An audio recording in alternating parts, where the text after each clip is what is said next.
बाबा का प्रसिद्ध मंदिर राजस्थान के सीकर जिले में स्थित है। खाटू श्याम जी को भगवान श्री कृष्ण का अवतार भी माना जाता है। देश के करोड़ों लोग खाटू श्याम जी की पूजा करते हैं। खाटू श्याम जी के मंदिर में हर वक्त भक्तों का तांता लगा रहता है और विशेष रूप से होली से कुछ दिन पहले सीकर जिले में खाटू श्याम जी का विशाल मेला आयोजित किया जाता है, जिसमें राजस्थान सहित अन्य प्रदेशों के श्रद्धालु भी बाबा के दर्शन करने आते हैं। खाटू श्याम जी की कहानी महाभारत काल से शुरू होती है, जिसमें उनका नाम बर्बरीक था। बर्बरीक भीम का पौत्र और घटोत्कच का पुत्र था। बर्बरीक बचपन से ही एक बहुत अच्छा योद्धा था। बर्बरीक ने अपनी मां से युद्ध कला सीखी थी। बर्बरीक देवी शक्ति का बहुत बड़ा भक्त था। एक बार बर्बरीक ने देवी शक्ति की कठोर तपस्या की। बर्बरीक की कठिन तपस्या से देवी शक्ति वहां प्रकट हुई। आंखें खोलो पुत्र। प्रणाम माते। तुम्हारा कल्याण हो पुत्र। मैं तुम्हारी तपस्या से अति प्रसन्न हूँ। बोलो, क्या वरदान चाहिए? माते, आपने तो मुझे दर्शन देके ही कृतार्थ कर दिया। अब तो बस एक ही अभिलाषा है, आप अपना आशीर्वाद मुझ पर सदैव बनाए रखिए, जिससे मैं अपना संपूर्ण जीवन दीन दुखियों की सहायता करने में व्यतीत कर सकूं। माँ, तथास्तु। तुम सदा दुर्बलों का सहारा बनोगे। मैं तुम्हें ऐसी शक्ति प्रदान करूंगी जो तीनों लोकों में किसी के पास नहीं है। पर याद रहे, तुम्हें इन शक्तियों का दुरुपयोग नहीं करना है। भगवती शक्ति ने बर्बरीक को 3 दिव्य बाण वरदान स्वरूप दिए। वे बाण अपने लक्ष्य को भेद कर वापस लौट जाते थे। इसी वजह से बर्बरीक अजय हो गया। बर्बरीक अपनी माता के पास पहुंचा और देवी शक्ति के दिए हुए वरदान के बारे में उन्हें बताया। माँ, मैं भी कौरव पांडव के युद्ध में जाना चाहता हूँ।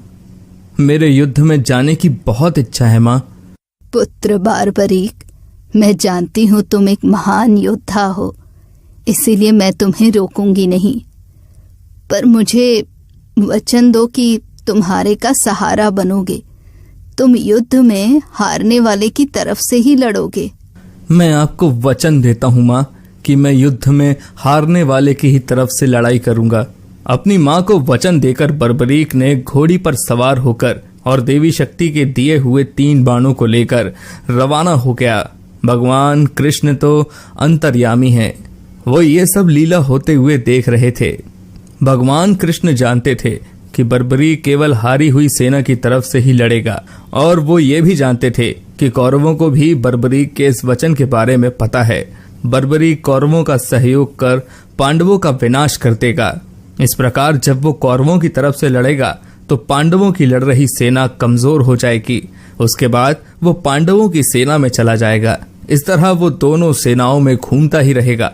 श्री कृष्ण को पता था, अगर बर्बरीक इस युद्ध में शामिल हुआ तो कोई भी सेना नहीं जीत पाएगी और अंत में कौरव पांडव दोनों का विनाश हो जाएगा और केवल बर्बरीक ही शेष रह जाएगा। इसलिए रास्ते में ही श्री कृष्ण ने ब्राह्मण का वेश धारण कर बर्बरीक को रोका।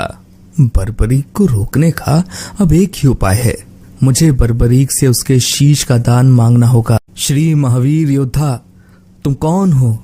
ये कुरुक्षेत्र की रणभूमि है। तुम कौरवों और पांडवों के युद्ध में क्या कर रहे हो? हे ब्राह्मण देव, मैं घटोत्कच का पुत्र बर्बरीक हूँ। मेरा प्रणाम स्वीकार कीजिए। मैं महाभारत के युद्ध में सम्मिलित होने आया हूँ। ऐसा कैसे हो सकता है पुत्र कि तुम मात्र 3 बाण से युद्ध में सम्मिलित होने जा रहे हो? ब्राह्मण देव, ये बाण कोई साधारण बाण नहीं है। इनमें से मात्र 1 बाण भी शत्रु सेना को परास्त करने के लिए पर्याप्त है, और ऐसा करने के बाद बाण वापस तरकश में ही लौट आएगा। अच्छा, तो फिर इस पीपल के पेड़ के सभी पत्तों को छेद कर दिखाओ जरा। बस इतनी सी बात ब्राह्मण देव, अभी किए देता हूं। बर्बरीक ने ब्राह्मण रूपी श्री कृष्ण की चुनौती स्वीकार कर ली। बाण ने अपने लक्ष्य से तुरंत छूटते ही सारे पत्तों को भेद डाला और वापस आकर ब्राह्मण रूपी श्री कृष्ण के पैरों के आसपास चक्कर काटने लगा, क्योंकि उन्होंने भी एक पत्ता अपने पैर के नीचे छुपाया था। ब्राह्मण राज, अपना पैर यहाँ से हटा लीजिए, वरना ये आपके पैर को भी भेद देगा।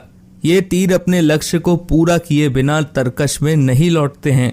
बर्बरीक के तीर अचूक हैं, लेकिन अपने निशाने के बारे में खुद बर्बरीक को भी पता नहीं रहता है।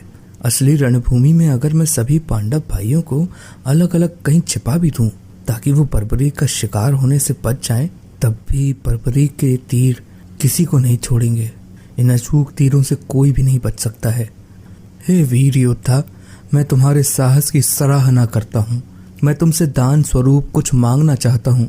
ब्राह्मण राज, अगर मेरे वश में होगा तो मैं आपकी इच्छा स्वरूप दान की अभिलाषा जरूर पूर्ण करूंगा। मैं वचन देता हूँ ब्राह्मण राज, आप मुझसे दान में जो भी मांगेंगे मैं आपको मना नहीं करूंगा। मुझे तुम्हारा शीश दान चाहिए पुत्र, क्या तुम ऐसा कर सकते हो?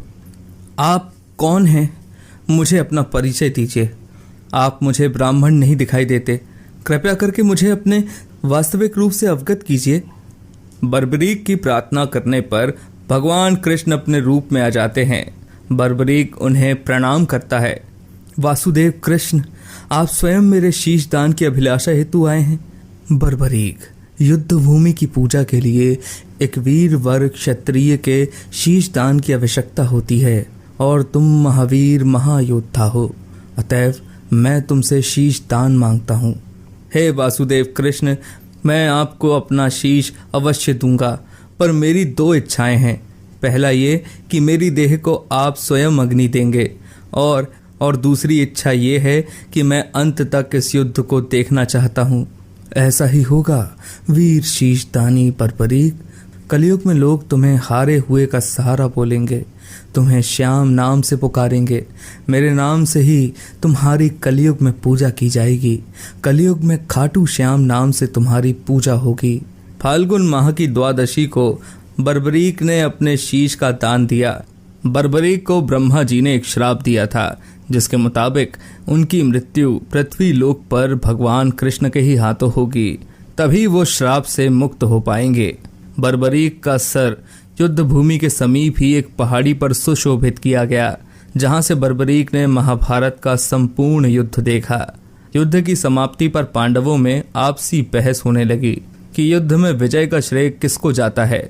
इस पर श्री कृष्ण बोले, तुम सबको आपस में विवाद में पड़ने की कोई आवश्यकता नहीं है। बर्बरीक का शीश संपूर्ण युद्ध का साक्षी है, अतः उससे बेहतर निर्णायक भला कौन हो सकता है। ठीक है वासुदेव, फिर हम इस निर्णय को जानने के लिए बर्बरीक के पास ही चलते हैं। पौत्र बर्बरीक, तुमने तो युद्ध को बहुत ध्यान से देखा है, क्या तुम बता सकते हो हम सब वीरों में से इस युद्ध को जीतने का श्रेय किसे जाता है? श्री कृष्ण ने ही इस युद्ध में विजय प्राप्त कराने में सबसे महान कार्य किया है। उनकी शिक्षा, उनकी उपस्थिति, उनकी युद्ध नीति निर्णायक थी। मुझे तो युद्ध भूमि में सिर्फ वासुदेव कृष्ण का सुदर्शन चक्र घूमता हुआ दिखाई दे रहा था, जो कि शत्रु सेना को काट रहा था। इस धर्म युद्ध को जीतने का संपूर्ण श्रेय भगवान श्री कृष्ण को ही जाता है। वीर बर्बरीक, तुम धन्य हो, तुमने बिल्कुल सही निष्कर्ष दिया है। इसके पश्चात सभी पांडव बर्बरीक के निर्णय की सराहना करते हैं और भगवान कृष्ण से क्षमा मांगते हैं, क्योंकि वो जानते थे यदि स्वयं वासुदेव न होते तो ये धर्म युद्ध जीतना असंभव था।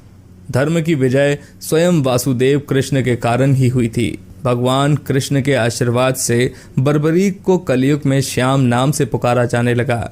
आज भी खाटू श्याम जी महाराज के अनेकों भक्त रोजाना उनके दर्शन करने आते हैं और उनसे मन वांछित फल की प्राप्ति भी करते हैं।